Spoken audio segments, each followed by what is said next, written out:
नारायण नारायण नारायण नारायण। अथ द्वादशोऽध्यायः। भागवत के 12वें स्कंध का 12वां अध्याय। श्रीमद् भागवत की संक्षिप्त विषय सूची। सूत जी कहते हैं, भगवद भक्ति रूप महान धर्म को नमस्कार है। नमो धर्माय महते नमः कृष्णाय वेदसे ब्राह्मणेभ्यो नमस्कृत्य धर्मान् वक्ष्ये सनातनान्। विश्व विधाता भगवान श्री कृष्ण को नमस्कार है। नमः कृष्णाय वेदसे। अब मैं ब्राह्मणों को नमस्कार करके श्रीमद् भागवतोक्त सनातन धर्मों का संक्षिप्त विवरण सुनाता हूँ। ब्राह्मणेभ्यो नमस्कृत्य धर्मान् वक्ष्ये सनातनान्। श्री सनातन धर्म की, श्रीमद् भागवत महापुराण की। शौनक आदि ऋषियों, आप लोगों ने मुझसे जो प्रश्न किया था उसके अनुसार मैंने भगवान विष्णु का यह अद्भुत चरित्र सुनाया। यह सभी मनुष्यों के श्रवण करने योग्य है। इस श्रीमद् भागवत पुराण में सर्व पापहारी स्वयं भगवान श्री हरि का ही संकीर्तन हुआ है। वे ही सबके हृदय में विराजमान, सबके इंद्रियों के स्वामी और प्रेमी भक्तों के जीवन धन हैं। इस श्रीमद् भागवत पुराण में परम रहस्यमय, अत्यंत गोपनीय ब्रह्म तत्व का वर्णन हुआ है। उस ब्रह्म में ही इस जगत की उत्पत्ति, स्थिति और प्रलय की प्रतीति होती है। इस पुराण में उसी परम तत्व का अनुभवात्मक ज्ञान और उसकी प्राप्ति के साधनों का स्पष्ट निर्देश है। शौनक जी, इस महापुराण के प्रथम स्कंध में भक्ति योग का भली भांति निरूपण हुआ है और साथ ही भक्ति योग से उत्पन्न एवं उसको स्थिर रखने वाले वैराग्य का भी वर्णन किया गया है। परीक्षित की कथा और व्यास नारद संवाद के प्रसंग से नारद चरित्र भी कहा गया है। राजऋषि परीक्षित ब्राह्मण का शाप हो जाने पर किस प्रकार गंगा तट पर अनशन व्रत लेकर बैठ गए और ऋषि प्रवर श्री सुखदेव जी के साथ किस प्रकार उनका संवाद प्रारंभ हुआ, यह कथा भी प्रथम स्कंद में ही है। योग धारणा के द्वारा शरीर त्याग की विधि, ब्रह्मा और नारद का संवाद, अवतारों की संक्षिप्त चर्चा तथा महत् तत्व आदि के क्रम से प्राकृतिक सृष्टि की उत्पत्ति आदि विषयों का वर्णन द्वितीय स्कंद में हुआ है। तृतीय स्कंद में पहले पहल विदुर जी और उद्धव जी के, तदनंतर विदुर तथा मैत्रेयी जी के समागम और संवाद का प्रसंग है। इसके पश्चात पुराण संहिता के विषय में प्रश्न है और फिर प्रलय काल में परमात्मा किस प्रकार स्थित रहते हैं, इसका निरूपण है। गुणों के क्षोभ से प्राकृतिक सृष्टि और महत्त्व आदि 7 प्रकृति विकृतियों के द्वारा कार्य सृष्टि का वर्णन है। इसके बाद ब्रह्मांड की उत्पत्ति और उसमें विराट पुरुष की स्थिति का स्वरूप समझाया गया है। तदनंतर स्थूल और सूक्ष्म काल का स्वरूप, लोक पद्म की उत्पत्ति, प्रलय समुद्र से पृथ्वी का उद्धार करते समय वराह भगवान के द्वारा हिरण्याक्ष का वध, देवता, पशु, पक्षी और मनुष्यों की सृष्टि एवं रुद्रों की उत्पत्ति का प्रसंग है। श्री वराह भगवान की जय। इसके पश्चात उस अर्ध नारी नर के स्वरूप का विवेचन है, जिससे स्वयंभुव मनु और स्त्रियों की अत्यंत उत्तम आद्या प्रकृति शतरूपा का जन्म हुआ था। स्वयंभुव मनु जी महाराज की जय, शतरूपा महारानी की जय। कर्दम प्रजापति का चरित्र, उनसे मुनि पत्नियों का जन्म, महात्मा भगवान कपिल का अवतार और फिर कपिल देव तथा उनकी माता देवहूति के संवाद का प्रसंग आता है। श्री कपिल भगवान की जय, देवहूति माता की जय। चौथे स्कंद में मरीचि आदि 9 प्रजापतियों की उत्पत्ति, दक्ष यज्ञ का विध्वंस, राजर्षि ध्रुव एवं पृथु का चरित्र तथा प्राचीन बरही और नारद जी के संवाद का वर्णन है। 5वें स्कंद में प्रियव्रत का उपाख्यान, नाभि, ऋषभ और भरत के चरित्र, द्वीप, वर्ष, समुद्र, पर्वत और नदियों का वर्णन, ज्योतिष चक्र के विस्तार एवं पाताल तथा नरकों की स्थिति का निरूपण हुआ है। शौनक आदि ऋषियों 6ठे स्कंद में ये विषय आए हैं। प्रचेताओं से दक्ष की उत्पत्ति, दक्ष पुत्रियों की संतान, देवता, असुर, मनुष्य, पशु, पर्वत और पक्षियों का जन्म कर्म, वृत्रासुर की उत्पत्ति और उसकी परम गति।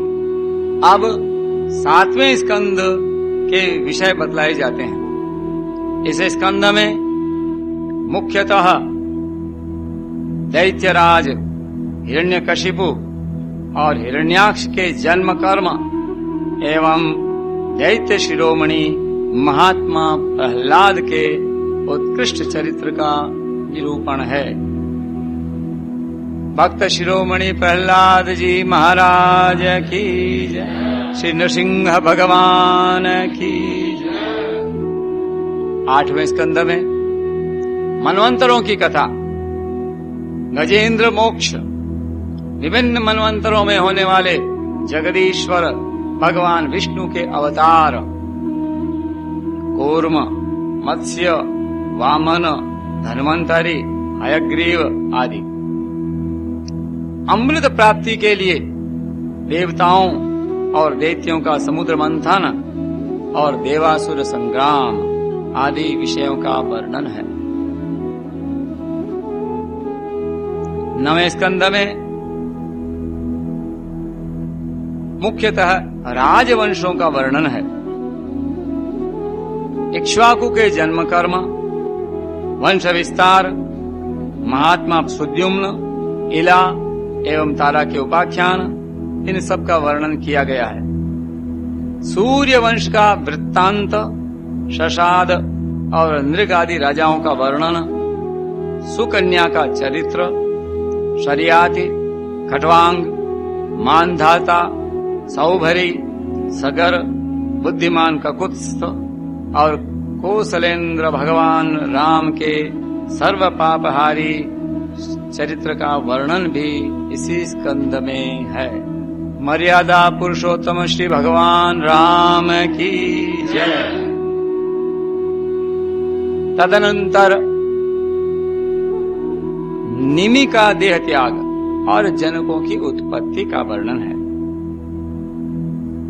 रघुवंश शिरोमणि परशुराम जी का क्षत्रिय संहार, चंद्रवंशी नरपति पुरुरवा, ययाति, नहुष, दुष्यंत नंदन भरत, शंतनु और उनके पुत्र भीष्म पितामह आदि की संक्षिप्त कथाएं भी 9वें स्कंद में ही है। सबके अंत में ययाति के बड़े लड़के यदु का वंश विस्तार कहा गया है। शौनक आदि ऋषियों इसी वंश में जगतपति भगवान श्री कृष्ण ने अवतार ग्रहण किया था। उन्होंने अनेक असुरों का संहार किया। उनकी लीलाएं इतनी हैं कि कोई पार नहीं पा सकता। फिर भी 10वें स्कंद में उनका कुछ कीर्तन किया गया है। वसुदेव की पत्नी देवकी के गर्भ से उनका जन्म हुआ। गोकुल में नंद बाबा के घर जाकर बढ़े। पूतना के प्राणों को दूध के साथ पी लिया। बचपन में ही छकड़े को उलट दिया। तृणावर्त, बकासुर और वत्सासुर को पीस डाला। सपरिवार धेनुकासुर और प्रलंबासुर को मार डाला। दावानल से घिरे गोपों की रक्षा की। कालीय नाग का दमन किया। अजगर से नंद बाबा को छुड़ाया। इसके बाद गोपियों ने भगवान को पति रूप से प्राप्त करने के लिए व्रत किया और भगवान श्री कृष्ण ने प्रसन्न होकर उन्हें अभिमत वर दिया। भगवान ने यज्ञ पत्नियों पर कृपा की। उनके पतियों ब्राह्मणों को बड़ा पश्चाताप हुआ। गोवर्धन धारण की लीला करने पर इंद्र और कामधेनु ने आकर भगवान का यज्ञाभिषेक किया। गिराज धरण की जय। गोवर्धन नाथ भगवान की जय। शरद ऋतुओं की रात्रियों में व्रज सुंदरियों के साथ रास क्रीड़ा की। श्रीरास बिहारी भगवान की। दुष्ट शंखचूड़, अरिष्ट और केशी के वध की लीला हुई। तदनंतर अक्रूर जी मथुरा से वृंदावन आए और उनके साथ भगवान श्री कृष्ण तथा बलराम जी ने मथुरा के लिए प्रस्थान किया। उस प्रसंग पर व्रज सुंदरियों ने जो विलाप किया था उसका वर्णन है। राम और श्याम ने मथुरा में जाकर वहां की सजावट देखी और कोलिया पीड़ हाथी, मुष्टिक, चाणूर एवं कंस आदि का संहार किया। सांदीपनि गुरु के यहाँ वेदाध्ययन करके उनके मृत पुत्रों को लौटा लाए।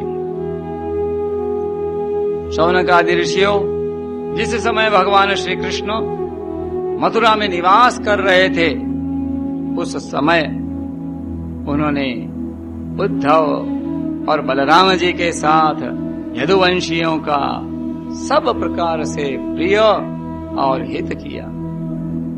श्री मथुराधीश भगवान की जय। जरासंध कई बार बड़ी बड़ी सेनाएं लेकर आया और भगवान ने उनका उद्धार करके पृथ्वी का भार हल्का किया। काल यवन को मुचुकुंद से भस्म करा दिया। द्वारकापुरी बसाकर रातों रात सबको वहां पहुंचा दिया। स्वर्ग से कल्प वृक्ष एवं सुधर्मा सभा ले आए। भगवान ने दल के दल शत्रुओं को युद्ध में पराजित करके रुक्मिणी का हरण किया। बाणासुर के साथ युद्ध के प्रसंग में महादेव जी पर ऐसा बाण छोड़ा कि वे जम्भाई लेने लगे और इधर बाणासुर की भुजाएं काट डाली। प्राग ज्योतिषपुर के स्वामी भौमासुर को मारकर 16,000 कन्याएं ग्रहण की। शिशुपाल, पौंड्रक, शाल्व, दुष्ट दंतवक्त्र, शंबरासुर, विविध, ईठ, मूर, पंचजन आदि दैत्यों के बल पौरुष का वर्णन करके यह बात बतलाई गई कि भगवान ने उन्हें कैसे कैसे मारा। भगवान के चक्र ने काशी को जला दिया और फिर उन्होंने भारतीय युद्ध में पांडवों को निमित्त बनाकर पृथ्वी का बहुत बड़ा भार उतार दिया। सच्चिदानंद कृष्ण भगवान की। शौनक आदि ऋषियों, 11वें स्कंद में इस बात का वर्णन हुआ है कि भगवान ने ब्राह्मणों के शाप के बहाने किस प्रकार यदुवंश का संहार किया। इस स्कंद में भगवान श्री कृष्ण और उद्धव का संवाद बड़ा ही अद्भुत है। उसमें संपूर्ण आत्मज्ञान और धर्म निर्णय का निरूपण हुआ है और अंत में यह बात बताई गई है कि भगवान श्री कृष्ण ने अपने आत्मयोग के प्रभाव से किस प्रकार मर्त्य लोक का परित्याग किया। सच्चिदानंद कृष्ण भगवान की जय। 12वें स्कंद में विभिन्न युगों के लक्षण और उसमें रहने वाले लोगों के व्यवहार का वर्णन किया गया है और यह भी बतलाया गया है कि कलियुग में मनुष्यों की गति विपरीत होती है। 4 प्रकार के प्रलय और 3 प्रकार की उत्पत्ति का वर्णन भी इसी स्कंद में है। इसके बाद परम ज्ञानी राजर्षि परीक्षित के शरीर त्याग की बात कही गई है। तदनंतर वेदों के शाखा विभाजन का प्रसंग आया है। मार्कंडेय जी की सुंदर कथा, भगवान के अंग उपांगों का स्वरूप कथन और सबके अंत में विश्वात्मा भगवान सूर्य के गणों का वर्णन है।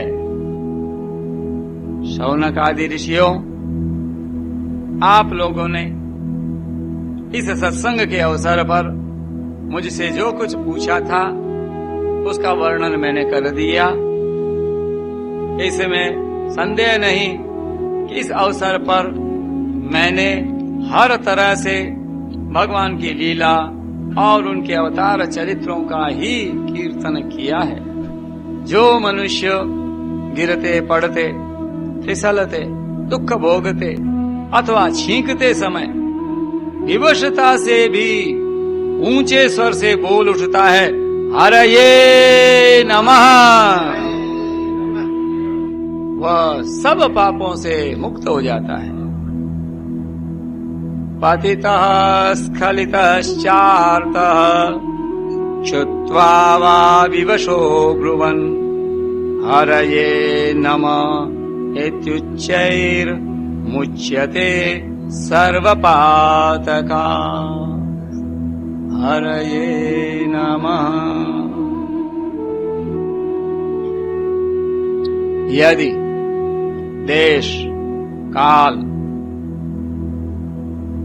एवं वस्तु से अपरिच्छिन्न भगवान श्री कृष्ण के नाम, लीला, गुण आदि का संकीर्तन किया जाए अथवा उनके प्रभाव, महिमा आदि का श्रवण किया जाए तो वे स्वयं ही हृदय में आ विराजते हैं और श्रवण तथा कीर्तन करने वाले पुरुष के सारे दुख मिटा देते हैं। ठीक वैसे ही जैसे सूर्य अंधकार को और आंधी बादलों को तितर बितर कर देती है। जिस वाणी के द्वारा कटकटवासी अविनाशी भगवान के नाम, लीला, गुण आदि का उच्चारण नहीं होता, वह वाणी भावपूर्ण होने पर भी निरर्थक है, सारहीन है, सुंदर होने पर भी असुंदर है और उत्तमोत्तम विषयों का प्रतिपादन करने वाली होने पर भी असत कथा है। जो वाणी और वचन भगवान के गुणों से परिपूर्ण रहते हैं, वे ही परम पावन है, वे ही मंगलमय हैं और वे ही परम सत्य हैं। तदेव रम्यं रुचिरं नवं नवं, तदेव शश्वन् मनसो महोत्सवम्, तदेव शोकार्णवशोषणं नृणाम् यदुत्तम श्लोक यशोनुगीयते। जिस वचन के द्वारा भगवान के परम पवित्र यश का गान होता है, वही परम रमणीय, रुचिकर एवं प्रतिक्षण नया नया जान पड़ता है। उससे अनंत काल तक मन को परमानंद की अनुभूति होती रहती है। मनुष्यों का सारा शोक, चाहे वह समुद्र के समान लंबा और गहरा क्यों न हो, उस वचन के प्रभाव से सदा के लिए सूख जाता है। जिस वाणी से चाहे वह रस, भाव, अलंकार आदि से युक्त ही क्यों न हो, जगत को पवित्र करने वाले भगवान श्री कृष्ण के यश का कभी गान नहीं होता। वह तो कौओं के लिए उच्छिष्ट फेंकने के स्थान के समान अत्यंत अपवित्र है। मान सरोवर निवासी हंस अथवा ब्रह्म धाम में विहार करने वाले भगवत चरणारविंदाश्रित परमहंस भक्त उसका कभी सेवन नहीं करते। निर्मल हृदय वाले साधु जन तो वहीं निवास करते हैं जहां भगवान रहते हैं। इसके विपरीत, जिसमें सुंदर रचना भी नहीं है और जो व्याकरण आदि की दृष्टि से दूषित शब्दों से युक्त भी है, परंतु जिसके प्रत्येक श्लोक में भगवान के सुयस सूचक नाम जड़े हुए हैं, वह वाणी लोगों के सारे पापों का नाश कर देती है। क्योंकि सत्पुरुष ऐसी ही वाणी का श्रवण, गान और कीर्तन किया करते हैं।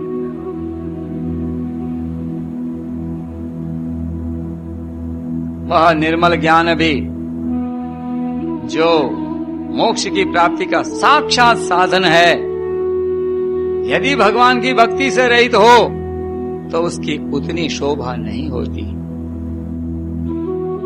फिर जो कर्म भगवान को अर्पण नहीं किया गया है, वह चाहे कितना ही ऊंचा क्यों न हो, सर्वदा अमंगल रूप दुख देने वाला ही है। वह तो शोभन वर्णीय हो ही कैसे सकता है। वर्णाश्रम के अनुकूल आचरण, तपस्या और अध्ययन आदि के लिए जो बहुत बड़ा परिश्रम किया जाता है, उसका फल है केवल यश अथवा लक्ष्मी की प्राप्ति। परंतु भगवान के गुण, लीला, नाम आदि का श्रवण, कीर्तन आदि तो उनके श्री चरण कमलों की अविचल स्मृति प्रदान करता है। भगवान श्री कृष्ण के चरण कमलों की अविचल स्मृति सारे पाप ताप और मंगलों को नष्ट कर देती और परम शांति का विस्तार करती है। उसी के द्वारा अंतःकरण शुद्ध हो जाता है, भगवान की भक्ति प्राप्त होती है एवं पर वैराग्य से युक्त भगवान के स्वरूप का ज्ञान तथा अनुभव प्राप्त होता है। अविस्मृति ही कृष्ण पदारविंदयोः क्षिणोत्य भद्राणि श्रमं तनोति च सत्वस्य शुद्धिं परमात्म भक्तिं ज्ञानं च विज्ञान विराग युक्तम। शौनक आदि ऋषियों, आप लोग बड़े भाग्यवान हैं, धन्य हैं, धन्य हैं, क्योंकि आप लोग बड़े प्रेम से निरंतर अपने हृदय में सर्वांतर्यामी, सर्वात्मा, सर्वशक्तिमान, आदिदेव, सबके आराध्य देव एवं स्वयं दूसरे आराध्य देव से रहित नारायण भगवान को स्थापित करके भजन करते रहते हैं। जिस समय राजर्षि परीक्षित अनशन करके बड़े बड़े ऋषियों की भरी सभा में सबके सामने श्री सुखदेव जी महाराज से श्रीमद् भागवत की कथा सुन रहे थे, उस समय वहीं बैठकर मैंने भी उन्हीं परम ऋषि के मुख से इस आत्म तत्व का श्रवण किया था। आप लोगों ने उसका स्मरण कराकर मुझ पर बड़ा अनुग्रह किया। मैं इसके लिए आप लोगों का बड़ा ऋणी हूँ। शौनक आदि ऋषियों, भगवान वासुदेव की एक एक लीला सर्वदा श्रवण कीर्तन करने योग्य है। मैंने इस प्रसंग में उन्हीं की महिमा का वर्णन किया है जो सारे अशुभ संस्कारों को धो बहाती है। जो मनुष्य एकाग्र चित्त से एक पहर अथवा एक क्षण ही प्रतिदिन इसका कीर्तन करता है और जो श्रद्धा के साथ इसका श्रवण करता है, वह अवश्य ही शरीर सहित अपने अंतःकरण को पवित्र बना लेता है। जो पुरुष द्वादशी अथवा एकादशी के दिन इसका श्रवण करता है वह दीर्घायु हो जाता है, और जो संयम पूर्वक निराहार रहकर पाठ करता है उसके पहले के पाप तो नष्ट हो ही जाते हैं, पाप की प्रवृत्ति भी नष्ट हो जाती है। जय हो। जो मनुष्य इंद्रियों और अंतःकरण को अपने वश में करके उपवास पूर्वक पुष्कर, मथुरा अथवा द्वारका में इस पुराण संहिता का पाठ करता है वह सारे भयों से मुक्त हो जाता है। जो मनुष्य इसका श्रवण या उच्चारण करता है उसके कीर्तन से देवता, मुनि, सिद्ध, पितर, मनु और नरपति संतुष्ट होते हैं और उसकी अभिलाषाएं पूर्ण करते हैं। ऋग्वेद, यजुर्वेद और सामवेद के पाठ से ब्राह्मण को मधुकुल्या, घृतकुल्या और पयःकुल्या, ये मधु, घी एवं दूध की नदियां अर्थात सब प्रकार की सुख समृद्धि की प्राप्ति होती है। वही फल श्रीमद् भागवत के पाठ से भी मिलता है। जो द्विज संयम पूर्वक इस पुराण संहिता का अध्ययन करता है उसे उसी परम पद की प्राप्ति होती है जिसका वर्णन स्वयं भगवान ने किया है। इसके अध्ययन से ब्राह्मण को ऋतंभरा प्रज्ञा, तत्व ज्ञान को प्राप्त कराने वाली बुद्धि की प्राप्ति होती है, और क्षत्रिय को समुद्र पर्यंत भूमंडल का राज्य प्राप्त होता है, वैश्य कुबेर का पद प्राप्त करता है और शूद्र सारे पापों से छुटकारा पा जाता है। भगवान ही सबके स्वामी हैं और समूह के समूह कलिमलों को ध्वंस करने वाले हैं। यूं तो उनका वर्णन करने के लिए बहुत से पुराण हैं, परंतु उनमें सर्वत्र और निरंतर भगवान का वर्णन नहीं मिलता। श्रीमद् भागवत महापुराण में तो प्रत्येक कथा प्रसंग में पद पद पर सर्वस्वरूप भगवान का ही वर्णन हुआ है। वे जन्म, मृत्यु आदि विकारों से रहित, देश कालाधिकृत परिच्छेदों से मुक्त एवं स्वयं आत्म तत्व ही हैं। जगत की उत्पत्ति, स्थिति, प्रलय करने वाली शक्तियां भी उनकी स्वरूप भूत ही हैं, भिन्न नहीं।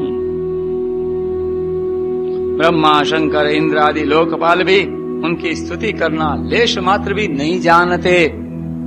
उन्हीं एक रस सच्चिदानंद स्वरूप परमात्मा को मैं नमस्कार कर, जिन्होंने अपने स्वरूप में ही प्रकृति आदि 9 शक्तियों का संकल्प करके इस चराचर जगत की सृष्टि की है और जो इसके अधिष्ठान रूप से स्थित हैं तथा जिनका परम पद केवल अनुभूति स्वरूप है, उन्हीं देवताओं के आराध्य देव सनातन भगवान के चरणों में मैं नमस्कार करता हूँ। श्री सुखदेव जी महाराज अपने आत्मानंद में ही निमग्न थे।